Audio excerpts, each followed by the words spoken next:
La commune urbaine de Ségou, 4e région du Mali, est en plein chantier. Nous sommes en 2017. Tout le monde voit subir les désagréments, poussière et déviation ou apprécie simplement l'aspect développement de la commune. Mais qui s'y intéresse vraiment, ne serait-ce que pour en savoir un peu?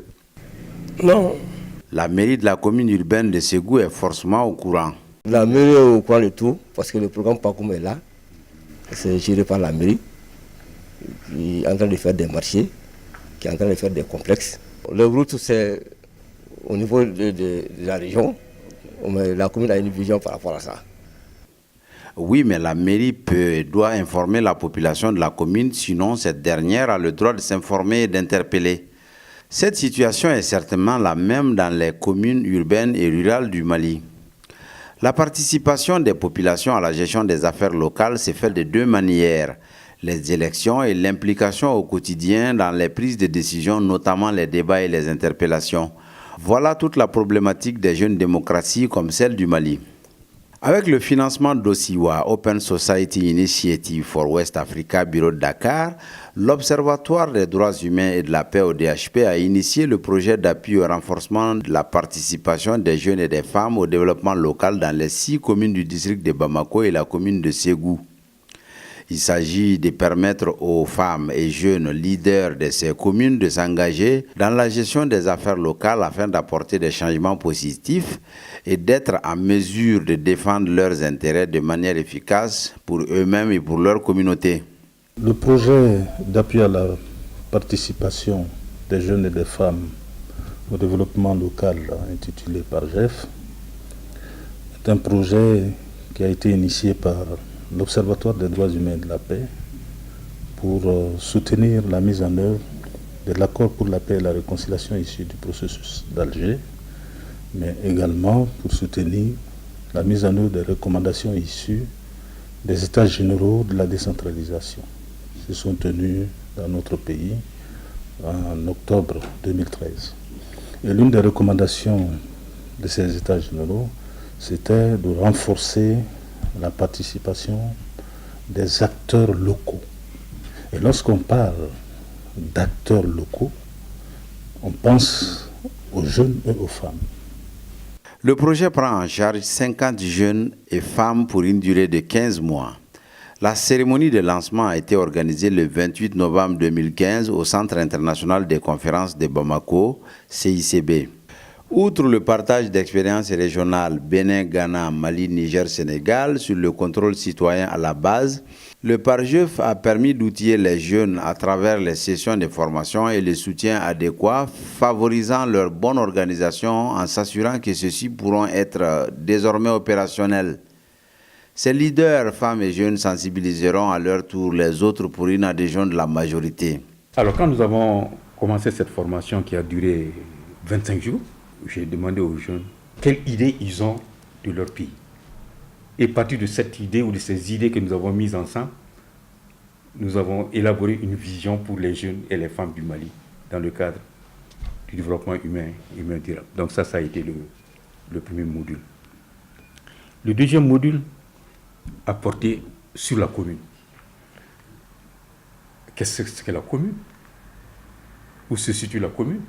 Et vous allez constater que si vous prenez l'architecture de l'organisation administrative du Mali, vous allez trouver que les régions du district, les cercles, sont à la fois collectivité et circonscription administrative, alors que la commune, c'est une collectivité territoriale décentralisée. Ce n'est pas une circonscription administrative. Qu'est-ce que cela veut dire? Cela veut dire qu'au niveau de la commune, ce sont les populations de la commune qui doivent elles-mêmes élire leurs représentants élus, qui doivent siéger au niveau des conseils communaux et qui doivent également être soumises au principe de la redevabilité. C'est une création de l'État pour mettre la démocratie, la décentralisation et la bonne gouvernance à la portée des citoyens. Articulé autour de cette composante, le PARJEF a accompagné, voire outillé les jeunes et les femmes des 6 communes du district de Bamako et de la commune urbaine de Ségou à apprendre, comprendre, jouer leur rôle et à occuper leur place dans le développement local en lien avec les enjeux, les défis et les perspectives des élections régionales et communales dans un contexte de mise en œuvre effective de la nouvelle vision de la décentralisation fondée sur la régionalisation et l'accord pour la paix et la réconciliation issu du processus d'Alger. Ces enjeux, ces défis et ces perspectives s'inscrivent parfaitement dans l'opérationnalisation de la nouvelle vision de la décentralisation du gouvernement découlant des recommandations des États généraux de la décentralisation des 21, 22 et 23 octobre 2013. L'opérationnalisation de la nouvelle vision de la décentralisation du gouvernement de la République du Mali doit se traduire par une décentralisation renforcée fondée sur la régionalisation et la mise du développement régional et local au centre de la gouvernance, de la croissance, de l'activité et de la solidarité nationale dans le respect des diversités culturelles et territoriales en préservant l'unité et l'intégrité nationale.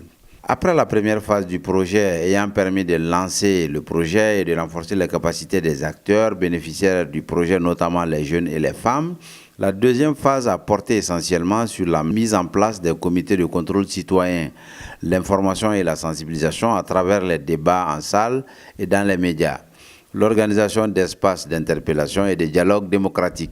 Depuis l'existence de PARJEF Ségou jusqu'à nos jours, nous avons eu à mener pas mal d'activités, des causeries, débats et des interpellations qu'on a eu à mener au niveau de la mairie de la commune urbaine de Ségou.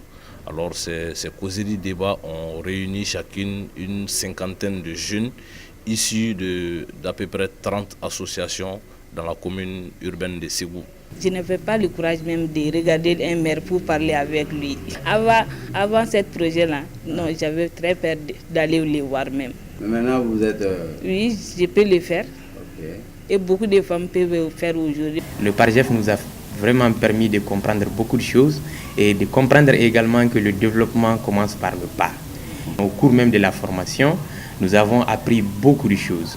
Quand on veut intervenir dans sa commune, on veut apporter sa pierre pour la construction de la nation, on doit d'abord commencer par sa famille, dans son quartier, dans sa commune, dans sa localité pour aller au plan national.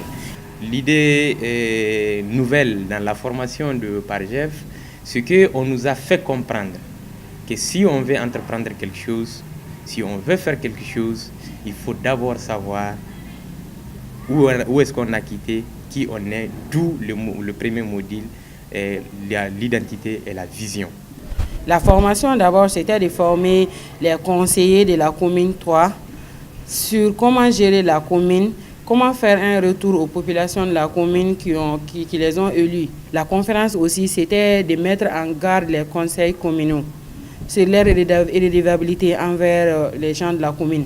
On veut vraiment que ça change, que le comportement de Maliens change. On va commencer par notre commune et on va aller dans toutes les communes comme PARJEF et dans toutes les communes de Bamako. Et on est là toujours en train de dire qu'on n'a pas fait ceci, on n'a pas fait cela. Donc on est en train de leur montrer qu'on doit s'acquitter de nos devoirs d'abord avant de réclamer vraiment nos droits. Au titre des difficultés relevées, il faut signaler surtout le contexte malien de post-crise et les réticences au niveau de certaines autorités des communes concernées. Mais avec le courage et la persévérance des responsables de l'ODHP, ces difficultés ont vite été surmontées. Nous, on veut que vraiment que les jeunes sachent que leur développement, ça dépend eux-mêmes. Qu'ils puissent venir à tout moment, si on les appelle, de venir faire le débat, de venir faire la causerie, de venir faire la conférence, même s'il n'y a pas d'argent. Ainsi, à la fin de la mise en œuvre de la deuxième phase du projet, l'on a senti un engouement réel et très fort des populations, hommes et femmes et jeunes, dans la participation aux activités du projet. Aussi, les autorités communales ont perçu et démontré leur intérêt dans la dynamique du projet suite aux causeries et diverses interpellations. Ce programme de observation des droits humains et de la paix correspond au programme du PDSEC au niveau de la commune. Le PDSEC, c'est le programme de développement économique, social et culturel qui est mis en place pour piloter les activités de la commune. Ça correspond à toutes les activités que la commune veut mener. l'environnement, l'assainissement, le développement, tout ça, ça va ensemble. Il faut que les jeunes s'impliquent, viennent aux informations, demander, ne pas rester en ville, approcher l'administration, approcher la mairie. Maintenant, c'est leur lieu de travail. Quant aux autres acteurs, les associations des femmes et jeunes, les acteurs des médias, tous ont manifesté leur sentiment de satisfaction et de reconnaissance à l'endroit de l'Observatoire des droits humains et de la paix ODHP et son partenaire OSIWA, Open Society Initiative for West Africa, bureau de Dakar. À la fin du projet et pour l'avenir, les membres des comités locaux de contrôle citoyen devront participer désormais aux travaux du conseil communal, effectuer un contrôle budgétaire et des vérifications sur le terrain des réalisations et travaux du conseil. Ils sont avant tout les résidents des communes cibles du projet. En termes de perspective, nous envisageons d'abord la consolidation des acquis, parce que nous avons mis en place des comités, il y a l'engouement au niveau des différentes communes, les jeunes sont engagés, donc il s'agit de consolider ces acquis.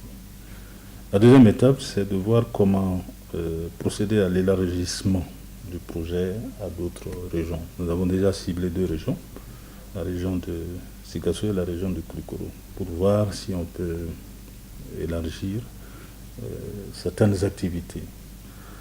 Mais tout dépendra aussi de nos capacités internes, de notre capacité vraiment à transcender les difficultés que vous connaissez certainement, puisque un tel projet demande beaucoup d'efforts et demande aussi un accompagnement.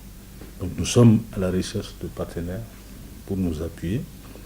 Donc le dialogue n'est pas totalement rompu aussi avec OSIWA qui a soutenu cette première phase.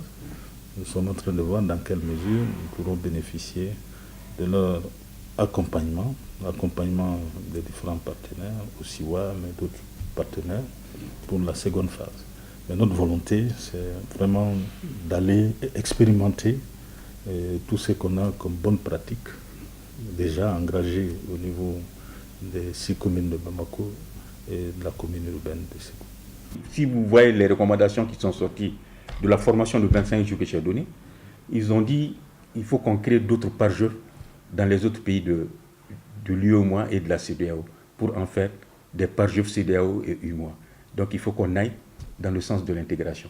Parce qu'il y a la dernière semaine, il y a eu des formateurs qui sont venus du Bénin, du Niger et du Sénégal pour partager leur expérience avec nous. Je pense aujourd'hui on a pare-jeux Mali. Il serait intéressant que ODHP, avec d'autres organisations des droits humains des autres pays de la CEDEAO, puissent démarcher un peu au SIVA pour qu'on aille dans la dynamique des pare-jeux dans tous les pays de l'UEMOA et de la CEDEAO pour une pare-jeu de l'intégration.